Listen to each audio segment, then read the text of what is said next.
अस्सलाम वालेकुम रहमतुल्लाहि व बरकातहू। मैं तेलंगाना ताज महिला वेलफेयर सोसाइटी के पास में ही है, सर टीबी डिपार्टमेंट से आई हूँ। मेरा ऑर्गेनाइजेशन का नाम टीबी अलर्ट इंडिया है, केएचपीटी की तरफ से है ये। मेरा प्रोजेक्ट का नाम है बीटीबी। बीटीबी का नाम है कि ब्रेकिंग द बैरियर्स। जो भी टीबी के बीच में जो मतलब कि स्टिग्मा वगैरह है ना, उस चीज़ों को ब्रेक करने के लिए तो हमारा प्रोग्राम इस लेवल पे है कि हम लोग कम्युनिटी पे काम करते हैं यहाँ पे। तो कम्युनिटी में हम लोग बहुत सारे ऐसे ऑर्गेनाइजेशंस है, वेलफेयर सोसाइटीज़ है, सेल्फ हेल्प ग्रुप्स हैं और बहुत सारे एनजीओस हैं। हम इनको जोड़ते हुए हम लोग ये काम करें, क्योंकि हम टीबी जितना ड्रॉपलेट डिजीज़ है ना, जितना तेज़ी से फैल रहा है, तो हम डोर बाई डोर जाके हम अगर बात करेंगे तो उस चीज़ को हम ज़्यादातर स्टॉप नहीं कर पा रहे हैं। तो हम ऐसी कई ऑर्गेनाइजेशन को, ऐसे कई सोसाइटीज़ को हम जोड़ के इनके ज़रिए से हम ये काम ले रहे हैं। जैसे कि एक सोसाइटी में अगर 15 से 20 मेंबर है, तो 15-20 मेंबर को अगर हम सही तरीके से हम काउंसलिंग करेंगे, सही तरीके से हम टीबी के बारे में अवेयरनेस करेंगे, उनको हम सिम्टम्स और ट्रीटमेंट के बारे में बताएंगे, तो ये 15-20 लोग और 15-20 लोग को बताएंगे, वो 15-20 लोग और किसी और को बताएंगे। तो इस तरीके से हम ये टीबी के जितने भी हम अवेयरनेस प्रोग्राम है उसको हम स्प्रेड ज़्यादा से ज़्यादा, जैसे टीबी स्प्रेड हो रहा है तो वैसे ही हम काउंसलिंग के लिए भी हम लोग ऐसे लोगों को जोड़ के इनको हम हमारी मुहिम में शामिल करके हम we can the TB and बोल के हम लोग, जैसा कि 2025 तक हमारा इरादा है, हमारे मोदी सर का इरादा है, हमारे केसीआर साहब का भी हम एक प्रण लिए हैं कि 2025 तक हम लोग टीबी को पूरा इंडिया से बैकआउट करेंगे, पूरा हम इंडिया से बाहर निकाल के फेंकेंगे। जैसे ही हम इससे पहले पोलियो को पर काम करे थे, इसी तरीके से अब टीबी के ऊपर काम चल रहा है। क्योंकि ड्रॉपलेट डिजीज़ होने की वजह से आज बच्चों से लेके बड़ों तक, पहले बोलते थे कि बड़ों को ही टीबी आ सकता है, बट अब बच्चों को भी आ रहा है। तो ये इतना जल्दी से स्प्रेड हो रहा है। जैसे कि हम कोरोना को 2 साल में हम जीत सके, मगर हम टीबी के बारे में हम नहीं जीत सक रहे।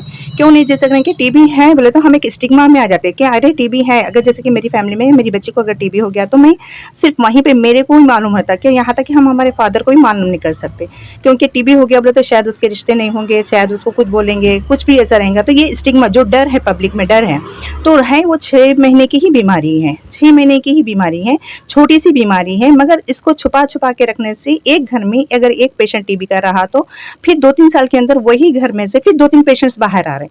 इसकी वजह ये है कि अगर किसी को टीबी है तो वो खुल के बात नहीं कर पा रहा। अगर इसको मास्क लगाना है, उसको डाइट लेना है, उसको अच्छे तरीके से मतलब प्रिकॉशन लेना है, तो ये लोग शर्म की वजह से, मतलब झिझक की वजह से, अगर टीबी है बल्कि मालूम हो गया तो शायद मेरी फैमिली मेरे को दूर कर देगी, मेरे से बात नहीं करेगी, मेरे को अलग सेपरेट रख देगी। ये जो डर की वजह से ये लोग अपना है सो टीबी ओपनली बोल नहीं पा रहे हैं। तो उसमें क्या हो रहा है बोल के ड्रॉप हो जा रहा है, मतलब कि एक से दूसरे को फैलना। और अगर आप लोग को ये चीज़ पहले मालूम होना है कि अगर एक टीबी पेशेंट हमारे सोसाइटी में अगर रहा तो आराम से उसका ट्रीटमेंट कंप्लीट होने तक वो एक टीबी पेशेंट 15 टीबी पेशेंट को है सो पैदा कर सकता, मतलब कि इतना तेज़ी से है सो बढ़ने वाले टीबी हैं।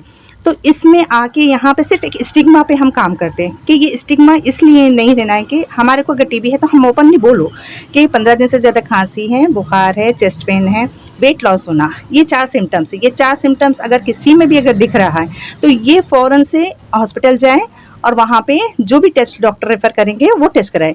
और गवर्नमेंट में इसका फ्री ऑफ कॉस्ट, कोई टीबी का है सो ट्रीटमेंट के लिए कोई चार्जेस नहीं है और टेस्ट के लिए भी कोई चार्जेस नहीं है। सीबी नेट बोल के एक आता है टेस्ट जो 3,500 का प्राइवेट में है, हम गवर्नमेंट में उसको फ्री में कराते हैं। तो ये सारे प्रोग्राम्स हम हमारे प्रोग्राम के ज़रिए से, बीटीबी प्रोजेक्ट के ज़रिए से हम लोग कर रहे हैं। मेरा एरिया इंचार्ज है सो डबलपुरा है, डबलपुरा टीबी हॉस्पिटल नियर बाई है। आप कहीं पे भी बस्ती हॉस्पिटल्स में भी जाके आप स्पुटम का टेस्ट करवा सकते हैं। और एक्स्ट्रा पल्मोनरी में और पल्मोनरी में भी आपको जो भी हेल्प होना है पेशेंट्स को मैं करूँगी। वहाँ पे मेरा नाम नसरीन सुल्ताना है, आप आके वहाँ पे मिल सकते हैं, मीट कर सकते हैं। ऐसे कई साथियाँ मेरे से जुड़े हैं और मेरे एरिया में 48 NGOs and self help groups मेरे साथ काम कर रहे हैं। अभी सर लोग भी ज्वाइन हुए हैं तो ये 49th ग्रुप रहेगा मेरा।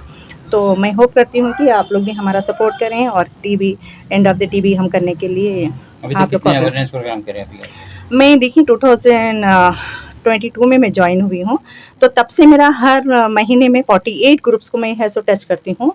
48 ग्रुप्स को पर मंथ एक मीटिंग रहती है वहाँ पे, हम वहाँ पे जाके वहाँ पे अवेयरनेस प्रोग्राम करते, जैसे कि केयर फाउंडेशन है, कोवा है, प्लस एनएचएफ है, स्टेट वेंडर्स के जो ग्रुप्स है वो है, सेल्फ हेल्प ग्रुप्स है, उन लोग के पास पर मंथ हम लोग विजिट करते हैं वहाँ पे। उन लोग के पास से रेफर्स आते हैं, जैसे कि आज हम यहाँ पे आए हैं तो सर से मैं भी ये होप करूँगी कि यहाँ पे जितने भी मेंबर्स आपके पास आएंगे, किसी को सर्दी खांसी बुखार है, 15 15 दिन से ज़्यादा है, वेट लॉस हो रहा, अगर ऐसे कोई सिम्टमेटिक्स दिख रहे हैं तो आप फ़ौरन मेरा कॉन्टैक्ट नंबर देके आप वहाँ पे भेज सकते हैं। मैं वहाँ पे मैं पर्सनली रह के उनको टेस्ट कराऊँगी। अगर उसमें डायग्नोस में अगर टीबी निकला तो फ्री ट्रीटमेंट हम 6 मंथ तक अभी ट्रीटमेंट आपको कराएँगे। कांटेक्ट करना है तो डब्ल्यूपुरा टीबी हॉस्पिटल में बिल्कुल कर सकते हैं वहाँ पे आके। मेरा कॉन्टैक्ट नंबर भी मैं छोड़ के जाऊँगी यहाँ पे ऑफ़िस पे, यहाँ पे से लेके भी आप भेज सकते हैं, किसी भी पेशेंट को भेज सकते हैं यहाँ पे।